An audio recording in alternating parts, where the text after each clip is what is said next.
ഞാനൊക്കെ രാവിലെ മുതൽ വൈകുന്നേരം വരെ ജോലി ചെയ്തിട്ട് രണ്ടറ്റം കൂട്ടിമുട്ടിക്കാൻ പറ്റില്ല. ഇപ്പൊ കൂട്ടിമുട്ടിക്കാൻ വേണ്ടി വന്നാണോ? എന്തായി? മഹാനായ മടിയൻ. അവനോട് കുറച്ചു നേരം ഞാൻ സംസാരിച്ചെന്നാലേ നാളെ പോലെ ഞാനും ജോലിക്ക് പോകില്ല. ആ അവസ്ഥ. ഇതിപ്പോൾ അവനെ കൊണ്ട് ജോലി ചെയ്യാന്നുള്ള തോന്നൽ വരാത്ത രീതിയിൽ എന്തെങ്കിലും ജോലി നമുക്ക് ഇവിടെ ചെയ്യിച്ച് ശരിയാക്കിയിരിക്കണം. അങ്ങനെയാകുമ്പോൾ ചിലപ്പോൾ പുറത്ത് ജോലിക്ക് പൊക്കോളായിരിക്കും അല്ലേ? പോവായിരിക്കും. അതിന് പറ്റി എന്തെങ്കിലും ജോലി ഉണ്ട് അവിടെ? കിണറ്റിലെ ചേറ് പോരിക്കാനുണ്ട്.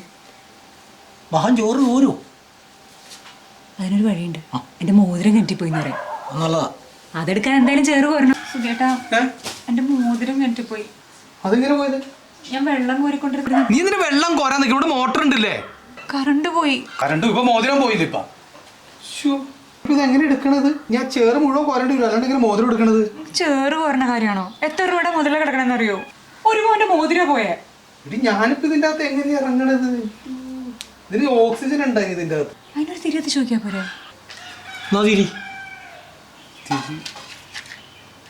തിരി കത്തിച്ച് നോക്കിയാൽ ഓക്സിജൻ എന്തെങ്കിലും ഇറങ്ങണ്ടല്ലോ അല്ലേ?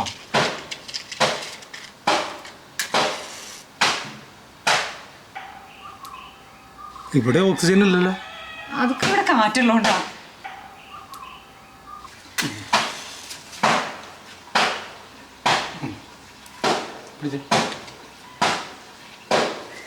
ഓക്സിജൻ ഇല്ലല്ലോ. അത് കിട്ടല്ലോ. അത് തിരി അത് ശരിയാ. ആദ്യക്കിട്ടത് കിട്ടുപോയില്ലേ? പിന്നെ തിരിയും കൊണ്ട് ഞാൻ ഇറങ്ങാനാ.